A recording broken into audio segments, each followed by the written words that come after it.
கோலின் மேலொரு வைரமாய் வைரமாய் வந்தவன் மிந்தினானே.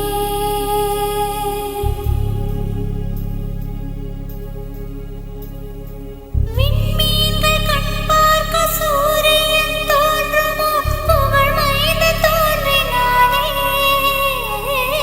கண்ணீரின் காயத்தை செந்நீரில் ஆற்றவே சிசுபாலன் தோன்றினானே.